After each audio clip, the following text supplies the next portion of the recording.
Good morning, welcome to Furry and Spoilt. I want to talk to you today about dogs' dry skin and dry air. So if you watch my other videos, this is not talking about hot spots, it's not talking about itchy skin, it's nothing like that. This is a completely different situation. And it's a situation that Humps has here. So when he came to us a year and a half ago, it started like a couple of weeks after we got him. As soon as I put the air conditioning on, he got this patch come up on his back leg and it really was driving him crazy with itchiness. And I knew it wasn't anything I was feeding him because, you know, I'm well into dog nutrition, and I knew it wasn't that. And I suspected it might be like a hay fevery thing, but it was the middle of summer. Anyway, so working out a lot of things, I worked out it was the air conditioning was making the air dry, and that was causing the problem. And I managed to sort it out using coconut oil. And then in the winter, the same thing happened again when I put the central heating on. Exactly the same patch, exactly the same place came up again. And what I've been messing around with over the last year is a new thing, and this is that it's not just if the air inside is dry because of the air conditioning or the heating, but it's also if the air outside is dry. Now in the UK we don't really get dry air often because it rains so much, but there was a time in the winter when it got really cold and it had been dry for a long period of time, and the air outside was dry. In a minute I'm going to show you how I know that. And then the last couple of weeks we've had another spell where it's been really dry. It has been, for the time of year it's really cold. I mean, tomorrow's going to be the 1st of May and it's cold. I mean, we've had 1s and 2s at night. It's still really cold, but that's, you know, but during the day it's been quite warm. But the point is the air's been really dry again, and so let me just show. And exactly the same things happened. The patch has come up again, and it's got bad again. So let me show you what I've done, how I know that the air got dry.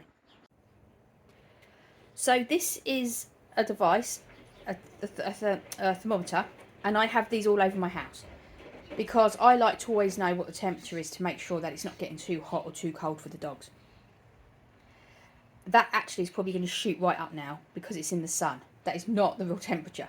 It's in the sun. But I want to show you something. Actually, I'm going to have to move it because the sun's just come round and that's going to affect it. So let me show you this. So you see there you've got the temperature, and then here it shows you how dry the air is. And when Hump's patch came up last week, this was down to 39, and then a little alarm thing comes up here telling you that your air is too dry, and it goes the other way as well. If that gets over, I think it's 70%, then you get a little alarm telling you that your air is too wet. And when he got that patch come up last winter, well, it was this winter, early in the winter, that was down to 39. And then again last week when the patch came up, that was down to 39. So I knew that the air was too dry. Now, when this happened with the central heating and the air conditioning, I give all my boys a little teaspoon of coconut oil every day. But with Humps, I upped the amount, and that seemed to sort the problem out. I was quite happy that it sorted the problem out. The patch went down. There were no problems. But I thought, no, hang on a minute. If dry air is the problem, I need to be hitting this from a different perspective. I need to be making the air wet. And like I said, dry air is something I've never had to deal with. It's not something that's ever been a problem in the UK. It's just not something that's a problem. But I don't know, things are changing, aren't they? And it's a thing that happens now. And because he's come from Korea, which is so humid, he's probably why he's so extra affected by any dry air. So let me show you what I've been doing. It really has been so simple. I've just been, for maybe 20 minutes in the morning, boiling a pan of water. So I've just got an old saucepan here, and I've just been boiling. Hang on, let me just turn my washing machine off. You don't need to hear that. There we go. I've just been boiling this pan of water for like 20 minutes until the percentage of dry air has gone up from being 39 to being I've been getting it up to about 65, 70 because I have my doors open a lot and my windows, even if it's really cold. I still open windows and stuff. So I wanted to get it up much higher than I actually needed it to be, because I knew once I opened the windows and doors, it was all just going to go out. And you know what it's like, I've got 3 dogs. There's dogs roaming in and out all the time, you know, so everything's open. So I went up to about 70% on it. And then what I found was that was just sitting it at about 50% quite comfortably. And then later on in the day, if it dropped to like 30% again, I was putting the pan of boiling water on just for about 20 minutes. Now, ideally, obviously that's not going to be an ideal situation. So going forward, what I've done is I've ordered a humidifier. I've never had one. I've no idea how it works. I don't know anything about it. I just know that it puts water into your air, or moisture into your air, wouldn't it? So it puts moisture into your air, and that should stop the problem. So if it happens again, where the air outside drops to 39%, then I will put it on. I don't know how long I'll put it on for, to just see how that goes. I'll put it on, I suppose, until the thermometer tells me that it's back up to 50%. And I'm also thinking that when it's time to put the air conditioning on, rather than up his coconut oil, I'm going to put the humidifier on. And then when the central heating, I think it's a bit easier to sort out, because what I do with the central heating is I have plastic bowls of water on top of the radiators, and that means, and they evaporate surprisingly quick. And with the heating, I don't really have the heating on a lot. I normally just put it on for like an hour in the morning, an hour in the evening. But even that was enough to dry the air up enough to spark him. But it's a lot easier with the heating, because I could put these bowls of water on it. But with the air conditioning, I can't do that. So I'm thinking the humidifier is going to help with the, you know, when I've got the air conditioning on and conditioning on, if the air gets too dry. I do just want to can I just give some credit to my boys, because Rosie's out now, our tortoise. She's been out of hibernation. Should we have a little look at Rosie? Do you want to see her? She's the sweetest little thing. Well, actually, that's not true. Let me tell you something. Get close, you can see her little face. I say she's the sweetest little thing. She's actually not. I do not understand how tortoises get this whole reputation as being slow and all of that, because they're not. And when it's mating season, right? So we call her Rosie, and we refer to her as she, but I think she's actually a boy. We just never got we never got in the habit of changing her name, and we will do it. We will. But she's actually male, and when it's mating season, they can be incredibly aggressive. But at the moment, she's all calm and nice. But bless the boys. I mean, they don't mess with her. I mean, Harry here, we've had him 7 years. So he grew up with her. And little Albert, my little white one, over there, you know, he's had, you know, he's almost 11 now. And he's, you know, so he's always, we've had Rosie for years. And he's always been very, very good with her. But Hump's here, I mean, you know, he only known her for like a year and a bit. He is incredibly feral. And yet he's never put a foot wrong. He knows he's not allowed to hurt her. He has to be nice to her. I never leave them like this unsupervised. Ever. Ever. Now, Rosie does have one of the garden. And she has one of the house. But they are never left unsupervised. And if I'm working so that I'm concentrating on something else, then I've got my stair gates, and it just makes sure that like Rosie is in one part of the house, there in the other part of the house. But I just wanted to give a little bit of shout out, a little bit of credit to how good they are with her, because they are really, really good. Yeah, so I'm really, really impressed. They're just putting my pan of water on. Has sorted the itchy patch that he had on his leg. It sorted it right out completely. I mean, he was. The first day I was like, okay, we've got a problem. He kept going at it and going at it and going at it. And the problem that I've got with Hums is that, bless his heart, I can do pretty much most things with him, to him. But he's got, when he came to us, his back legs didn't work.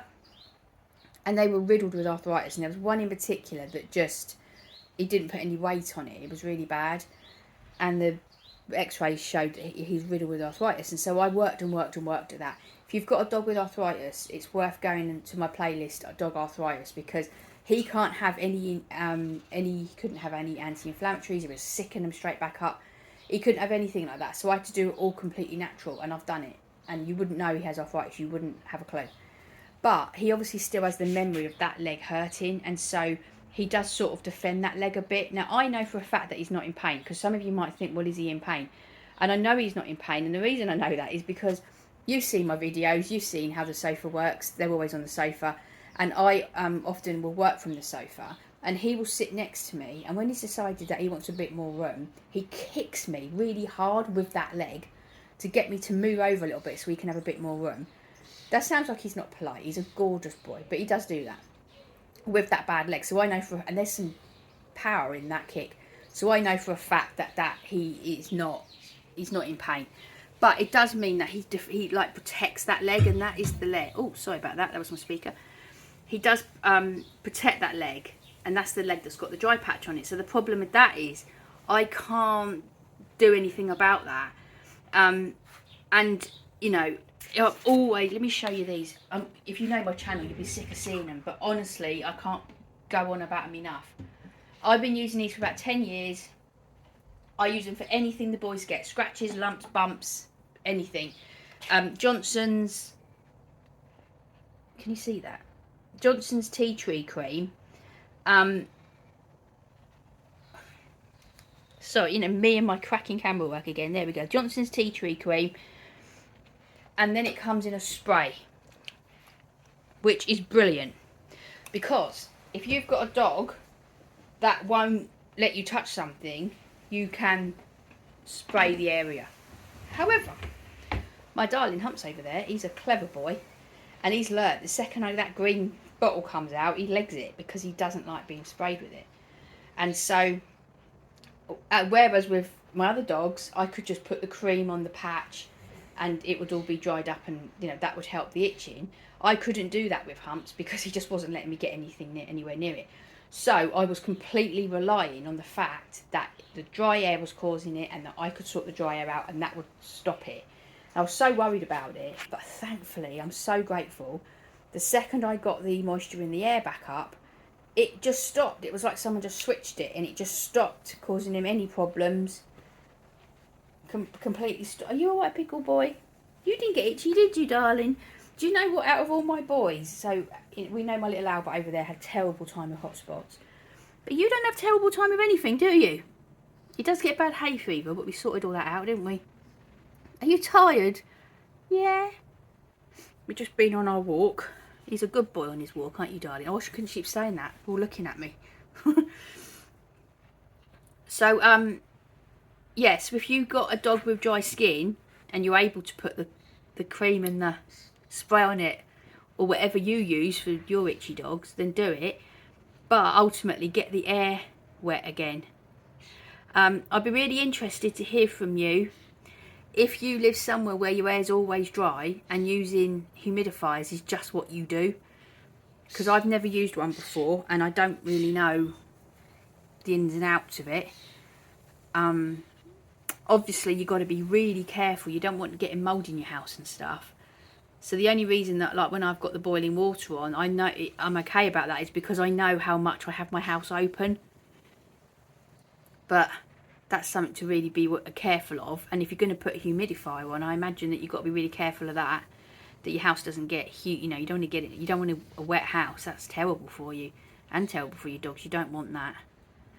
So, but yeah, if you live in a dry, you know, in a country where the air's dry and using humidifiers is just what you do, let me know, would you? And just let me know what I'm supposed to do. I've already ordered one. Yeah, I'd be interested to know about that, because this is a new thing for me. I'm sure, like I said, I'm sure it's because he's come from Korea and it's so humid there, and it's certainly not in the UK. So this is, I mean, this is the other thing, is that he's not even like he's come here and then got used to it. He's just like, he probably got used to wet air and then, you know, all that. Anyway, at least the weather's picked up. At least it's got a bit better. Are you alright, Humps? Are you alright, darling? You having a sunbathe? Yeah. Well, I better go and get on with my day. I'm very excited that I've, oh, hold on. Sorry about that, someone was at the door. Right, so I was telling you, I'm excited that I've actually put my washing line out. So you know the summer's on its way. So that's it. That's all I've got to say about this. I'm going to put the playlist up about feeding dogs because in there is all about making sure they're not eating grains and all the things that can cause hot spots and itchy skin by what's going into the dog. So when a dog's got hot spots or itchy skin, it's either something that's going into the dog, you're feeding them, be that treats or food or anything, or it's allergies to the outside. And then, like we've discovered now with Humps, dry air. So that's it, we're going to go now. Are you okay, my darling? We sorted out your itchiness, didn't we? We sorted out your itchiness. Yeah, we did. We sorted it all out. Didn't we, sweetheart? And we've got the humidifier coming, and then we can put that on. But just the pan and water, honestly, it worked great. So I'm very pleased with that. So we're going to go now. So I'm on Instagram if you want to DM me in there. A lot of you do, and that's absolutely fine, and I can help you. If you want to put anything in comments, do. I'm on TikTok, but that's just more for a bit of fun, really. And everything I use for my dogs is in the description. Well, I'm working on it. Some of the stuff's in there. I'm working on it. Is in the description if you want to go and buy that. And that's it. You want your belly done? You want your belly done? Yeah. It's funny because that thing he just did with his paw to get me to do his belly, I normally don't let my dogs do that, and because I think it's a bit bossy and I don't like it. I don't like it if they do it to other people. I just think it's not very good. But, and so I've always said to them, don't be bossy, and you know, especially with other people. But the reason that I let Humps do it is because it's his signal to me that he's okay for me to stroke him. Because when he came to us, he had such terrible behavioural problems, and still, you know, it's a work in progress. But it meant that it's his very clear sign to me that he wants me to, you know, give him belly rubs and stuff, and I like that. So that's why I'm letting him do it. Right, we're going to go.